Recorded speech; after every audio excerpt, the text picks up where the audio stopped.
السؤال بيقول لو أنا باشتغل في كندا ومعايا إقامة مؤقتة، اللي معاه إقامة مؤقتة يقدر يسافر ويرجع من غير مشاكل والّا هيبقى في حاجة؟ الإجابة باختصار أنت تقدر تسافر وترجع عادي جدًا ما فيش أي مشكلة، ولكن لمّا تيجي تسافر وأنت راجع حاول تخلّي الفيزا تكون لسه فيها شهرين، وتصريح العمل برضه لسه فيه شهرين يعني، ما يبقاش مثلًا ما تجيش تسافر ويبقى وأنت راجع يبقى فاضل شهر أو حاجة، يعني هو عادي ما فيهوش مشكلة، ممكن ترجع طالما شغال وكل حاجة، بس ده ممكن يعرّضك أكتر لسخافات بقى وكده أنت ممكن تكون في غنى عنها. إيه اللي حصل معايا وده زي ما قُلت لكم اللي هو يعني كانوا مش راضيين أساسًا يدخّلوني. لمّا جيت أسافر أول سنة أنا جيت 2017 ومعايا تصريح عمل وكل حاجة. أمّا جيت أسافر، سافرنا بالباسبورات وتصريح العمل، وإحنا راجعين فلمّا دخلت على اللي هو ضابط الهجرة بقى والّا الجوازات والّا بتاع، فاديته الباسبورات وما اديتوش تصريح العمل، فشاف الباسبورات تمام، شاف الفيزا تمام شغالة، حتى ما سألناش جايين إيه والّا بتعملوا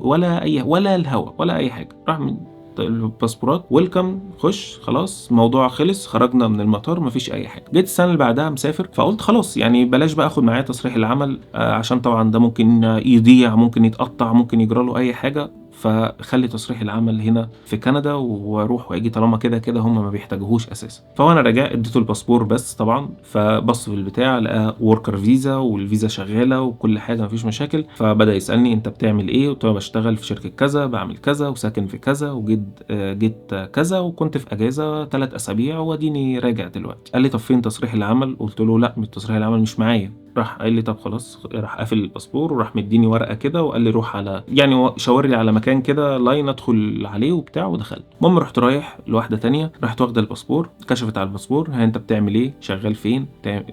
بقى لك قد إيه؟ دخلت كندا أول مرّة كانت إمتى؟ ساكن فين؟ الشركة اللي أنت بتشتغل فيها، مش عارف إيه، أسئلة كلّها الحاجات بقى اللي هي العشوائية دي. طيب أنا معايا تصريح العمل بس تصريح العمل في البيت.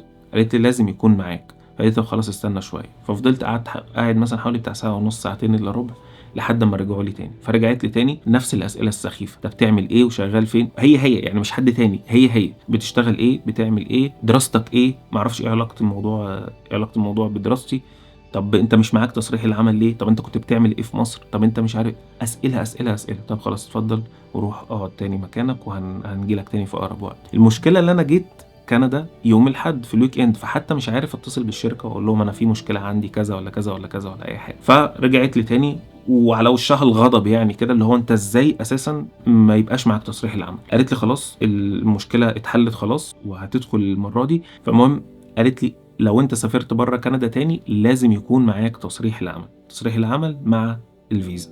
نختصر الكلام ده في الحتة دي، لو أنت معاك تصريح عمل لمّا تيجي تسافر خُد معاك التصريح بتاعك واتأكد إن هو يكون شغال، ولمّا ترجع يكون تصريح العمل لسه شغال لفترة معيّنة، يعني بالترشيحات بتاعة محامين الهجرة شهرين، شهر ونُص، ما تحاولش إن أنت تقرّب أكتر من كده من النهاية عشان ما تتعرّضش لسخافات تانية. طيب نيجي للشِق التاني من السؤال وهو بيقول ويقدر ياخد زوجته عنده على كندا بطريقة تانية غير الكفالة، لإن الكفالة لازم يكون مُقيم دائم. بُص الصراحة أنا ما أعرفش موضوع الكفالة، ما عنديش أي معلومات عن الكلام ده، ولكن أنا هاحكي لك التجربة اللي هي معايا يعني اللي حصلت معايا، وتجربة تانية برضه حصلت مع حد أعرفه يعني. جه برضه على تصريح عمل. لمّا أنا جيت قدّمت في الشركة هم سألوني، الشركة اللي أنا كنت جاي أشتغل فيها سألوني الimmigration team معاهم يعني، قال لي: "أنت هتيجي لوحدك والّا أسرتك هتيجي معاك؟" فقُلت له: "لأ، أنا أسرتي هتيجي معايا." قُلت له: "بس أنا مش متأكد برضه إذا كانوا هم هييجوا الأول والّا أنا هاسافر لوحدي." فقال لي: "الأفضل طالما هم هييجوا معاك، الأفضل إن إحنا نعمل الapplication كلّه مرّة واحدة، نقدّم كلّه مرّة واحدة، حتى لو هم مش هييجوا معاك دلوقتي، يعني لو أنت هتسافر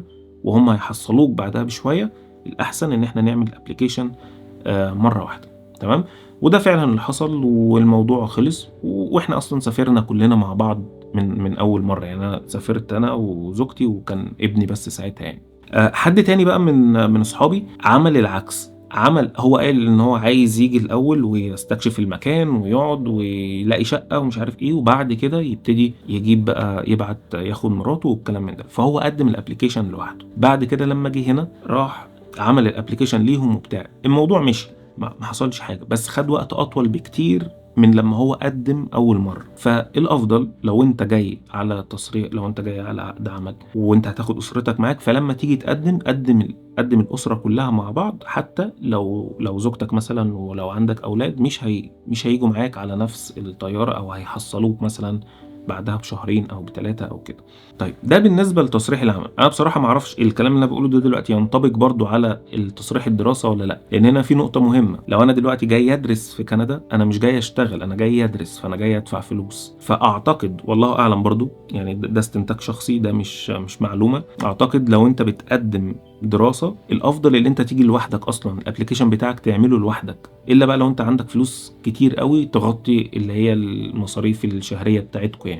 فاعتقد هو استنتاج بس كلوجيك يعني، ان انت لما تيجي تقدم على دراسه قدم لوحدك الاول. بعد كده بقى لو انت عندك القدره الماليه اللي انت تقدر تجيب زوجتك واولادك، ففي الحاله دي تقدر تقدم لهم لما تيجي هنا، بس اضمن الاول الابروفل. فالحته دي تصريح العمل والدراسه الاتنين مختلفين عن بعض. طيب السؤال الثالث، الإقامة الدايمة لما بتترفض عادي ممكن أقدم تاني ولا خلاص كده ولا إيه؟ طبعا أنا ما أقدرش أجاوب على السؤال ده بشكل قاطع يعني، لأن طبعا أنا مش متخصص. بس لو أنت عايز تتواصل مع مستشار هجرة معتمد من وزارة الهجرة الكندية، سايب لكم لينك في وصف الفيديو تقدر تتواصل معاه وتسأله على اللي أنت عايزه.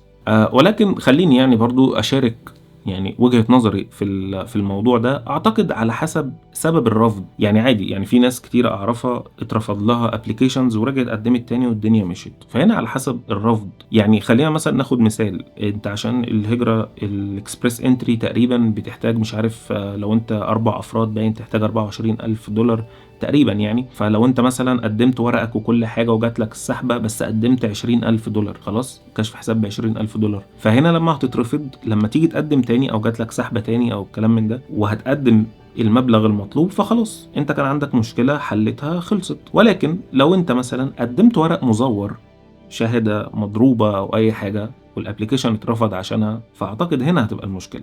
تمام. لوجيك كده يعني، هو على حسب سبب الرفض، ولكن برضو ده مش معلومة قانونية ومش أكيد، احنا بس بنتكلم كده اللي هو بشارك وجهة نظري، مش معلومة أكيد. هي على حسب السبب الرفض ايه. لو قدرت تحل سبب الرفض، المشكلة اللي عندك، فخلاص الموضوع ان شاء الله هيمشي ومبقاش فيه اي مشاكل.